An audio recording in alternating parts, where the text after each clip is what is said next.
In this video, we are going to continue our conversation about graphing equations in slope-intercept form. And we're just going to talk about what to do with fractional slopes. So let's go ahead and get started. So remember from yesterday that in the formula y equals mx plus b, m stands for my slope. Now I always find that next to x. So in this example, -1/2 is my m. B stands for the y-intercept, also known as my starting point. So as I'm looking at my B, I am going to include the sign in front of it, so my B is -3.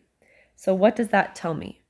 So remember, I need a starting point before I can use the directions to get to the next point.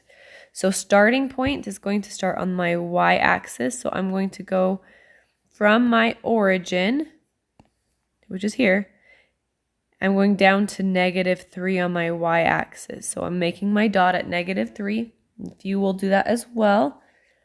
Okay, and then I'm going to graph, determine the directions of my graph. Now remember, we talked about when I have a negative in front, I'm always going to put that on top. So my slope is -1 over a +2. What directions does that tell me to go? Remember, the number on top tells me to go up or down first. So down 1 and to the right 2. So I'm going to go to my starting point, which is at -3. And I'm going to move down 1 and to the right 2. There's my second dot. That's enough to make a graph. And there's my line. Hey. So let's try that again. So y equals 2/7 x plus 4. So pause the video and try this one on your own, and then go ahead and press play and check. All right, let's go ahead and check. So remember, I always need to find my starting point first, and that's the number on its own. So my starting point is at 4. I go to my graph, I'm going to go to my y-axis, and I'm going to plot a dot up 4 because this says +4. The second thing I'm going to do is identify my slope. There's my fraction, 2/7. Hey, what does that slope tell me to do? Remember, the top number tells me to rise, and the bottom number tells me to run. So I'm going to rise, going up 2 because it's positive. If it was negative, I'd go down 2, and to the right 7. So on my graph, up 2, to the right 1, 2, 3, 4, 5, 6, 7, and make a dot, connect them, and there's my graph. All right, another one to try. My slope is, my y-intercept, is 5. How do I find that? It's that number by itself. So 1, 2, 3, 4, 5. Make a dot. Everyone's making a dot. My slope is -4/3. Remember, the negative goes with the top. And then determine your directions. Rise over run.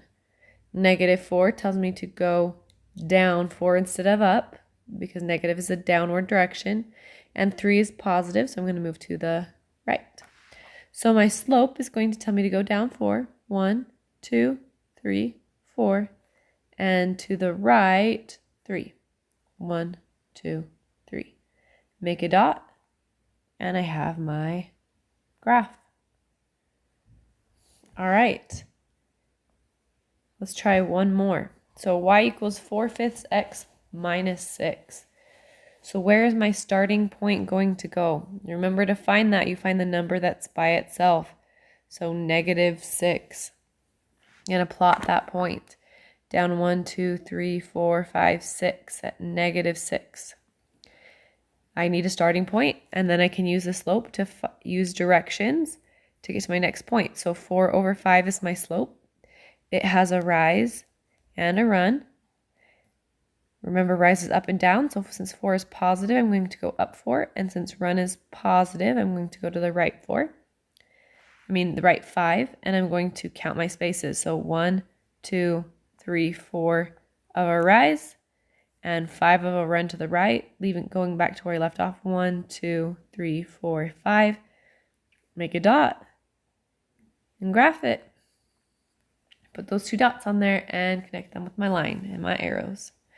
All right, if you have any questions, please reach out. Hey, I am happy to set up a one-on-one Google Meet if this is something that you're struggling with. Have a great day.